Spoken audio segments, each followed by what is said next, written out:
The mission was compromised. A plume of black smoke spiraled against the blistering desert sun, the only sound the sickening groan of twisted metal. The helicopter, once a beacon of tactical superiority, was now a funeral pyre smoldering in the sand. From the inferno, a figure emerged, crawling through the wreckage with grim determination. This was Jake, a Navy SEAL whose body was a roadmap of past battles. Close behind him, whining softly but with unwavering loyalty, was Max, his German Shepherd partner, his intelligent eyes scanning the horizon. The heat was oppressive, but the fire in Jake's gaze was hotter. Their mission wasn't over. It had just taken a deadly turn.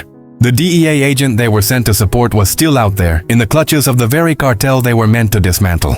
Survival was secondary to the mission. As the last embers of the chopper died, Jake found what he was looking for: tracks. Multiple sets deep in the sand, heading east into the unforgiving canyons. He gave Max a quiet command, a subtle hand signal that spoke volumes between them. The hunt was on. They moved with the spectral silence of predators, a two-man, one-dog ghost team against an army. The sun beat down, turning the rocky terrain into an oven, but their focus never wavered. Hours bled into one another, marked only by the shifting shadows. Suddenly, Max froze, a low growl rumbling in his chest. He had scented them, a cartel patrol, lazy and overconfident. With practiced efficiency, Jake and Max moved as one, neutralizing the threat without a single shot fired, their lethal ballet a testament to years of training. The tracks led them to the heart of the snake pit, a heavily guarded compound nestled within a box canyon, a fortress of adobe and steel. There was no time for a stealthy approach. The agent's life was on the line. The moment they were spotted, the desert air exploded in a cacophony of gunfire. Bullets ricocheted off the rocks as Jake laid down a furious stream of covering fire, his movements precise and economical. In the chaos, Max became a furry missile, launching himself at a cartel gunman and clamping down on his weapon arm, disarming him with brutal force. This created the opening Jake needed.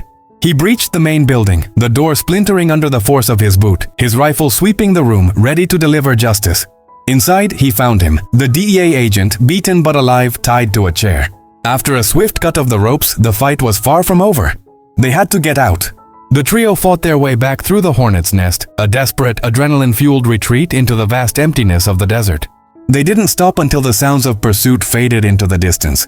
As dusk painted the sky in shades of orange and purple, the three figures, the SEAL, his faithful K9, and the rescued agent, stood on a ridge watching the sunset. They were battered, exhausted, but they were alive.